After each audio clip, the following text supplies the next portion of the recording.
اعوذ باللہ من الشیطان الرجیم بسم اللہ الرحمن الرحیم۔ صحیح بخاری حدیث نمبر 3۔ آپ صلی اللہ علیہ وآلہ وسلم پر وحی کا ابتدائی دور اچھے سچے پاکیزہ خوابوں سے شروع ہوا۔ آپ خواب میں جو کچھ دیکھتے وہ صبح کی روشنی کی طرح صحیح اور سچا ثابت ہوتا۔ پھر من جانب قدرت آپ تنہائی پسند ہو گئے اور آپ صلی اللہ علیہ وآلہ وسلم نے غار حرا میں خلوت نشینی اختیار فرمائی اور کئی دن اور رات وہاں مسلسل عبادت اور یاد الہی و ذکر و فکر میں مشغول رہتے، جب تک گھر آنے کو دل نہ چاہتا توشہ ہمراہ لیے ہوئے وہاں رہتے۔ توشہ ختم ہونے پر ہی اہلیہ محترمہ حضرت خدیجہ رضی اللہ تعالیٰ عنہا کے پاس تشریف لاتے اور کچھ توشہ ہمراہ لے کر پھر وہاں جا کر خلوت گزین ہو جاتے۔ یہی طریقہ جاری رہا یہاں تک کہ آپ پر حق منکشف ہو گیا اور آپ غار حرا میں قیام پذیر تھے کہ اچانک حضرت جبرائیل علیہ السلام آپ کے پاس حاضر ہوئے اور کہنے لگے کہ اے محمد پڑھو۔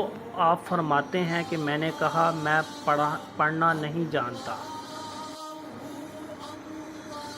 آپ صلی اللہ علیہ وآلہ وسلم فرماتے ہیں کہ فرشتے نے مجھے پکڑ کر اتنی زور سے بھینچا کہ میری طاقت جواب دے گئی، پھر مجھے چھوڑ کر کہا کہ پڑھو۔ میں نے پھر وہی جواب دیا کہ میں پڑھا ہوا نہیں ہوں۔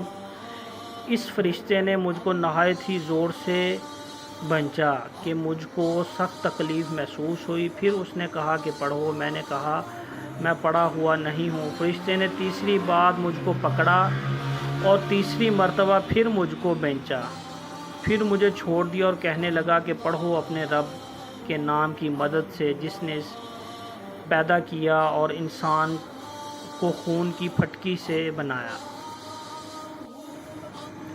پڑھو اور آپ کا رب بہت ہی مہربانیاں کرنے والا ہے۔ پس یہی آیتیں آپ حضرت جبرائیل علیہ السلام سے سن کر اس حال میں غار حرا سے واپس ہوئے کہ آپ کا دل اس انوکھے واقعے سے کانپ رہا تھا۔ آپ حضرت خدیجہ کے ہاں تشریف لائے اور فرمایا کہ مجھے کمبل اوڑھ دو، مجھے کمبل اوڑھ دو۔ لوگوں نے آپ کو کمبل اوڑھ دیا۔ جب آپ کا ڈر جاتا رہا تو آپ نے اپنی زوجہ محترمہ حضرت خدیجہ رضی اللہ عنہا کو تفصیل کے ساتھ یہی واقعہ سنایا اور فرمانے لگے کہ مجھ کو اپنی جان کا خوف ہو گیا ہے۔ آپ کی اہلیہ محترمہ حضرت خدیجہ رضی اللہ تعالیٰ عنہا نے آپ کو ڈھارس بندھائی اور کہا کہ آپ کا خیال صحیح نہیں ہے، خدا کی قسم آپ کو اللہ کبھی رسوا نہیں کرے گا۔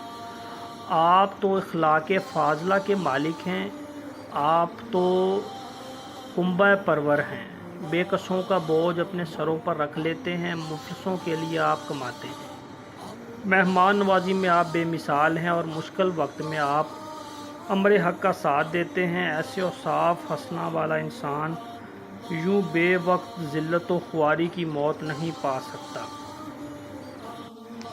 پھر مزید تسلی کے لیے حضرت خدیجہ رضی اللہ تعالیٰ عنہا آپ صلی اللہ علیہ وآلہ وسلم کو ورقہ بن نوفل کے پاس لے گئیں جو ان کے چچا زاد بھائی تھے اور زمانہ جاہلیت میں نصرانی مذہب اختیار کر چکے تھے اور عبرانی زبان کے کاتب تھے۔ چنانچہ انجیل کو جب حسب منشا خدا بندی عبرانی زبان میں لکھا کرتے تھے۔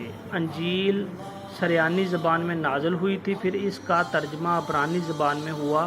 ورقہ اس کو لکھتے تھے، وہ بہت بزرگ ہو گئے تھے، یہاں تک کہ ان کی بینائی بھی رخصت ہو چکی تھی۔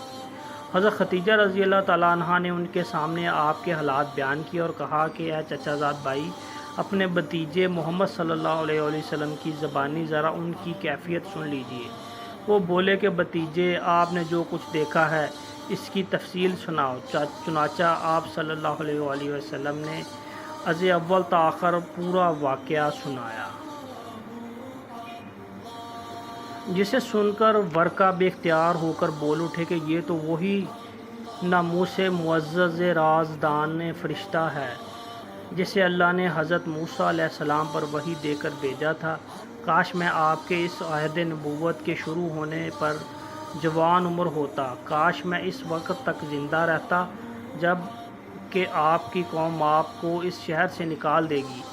رسول کریم صلی اللہ علیہ وآلہ وسلم نے یہ سن کر تعجب سے پوچھا کیا وہ لوگ مجھ کو نکال دیں گے حالانکہ میں تو ان میں صادق و امین و مقبول ہوں؟ ورقہ بولا ہاں یہ سب کچھ سچ ہے، مگر جو شخص بھی آپ کی طرح امر حق لے کر آیا لوگ اس کے دشمن ہی ہو گئے ہیں۔ اگر مجھے آپ کی نبوت کا وہ زمانہ مل جائے تو میں آپ کی پوری مدد کروں گا۔ مگر ورقہ کچھ دنوں کے بعد انتقال کر گیا، پھر کچھ عرصہ تک وحی کی آمد موقف رہی۔ صحیح بخاری حدیث نمبر 3۔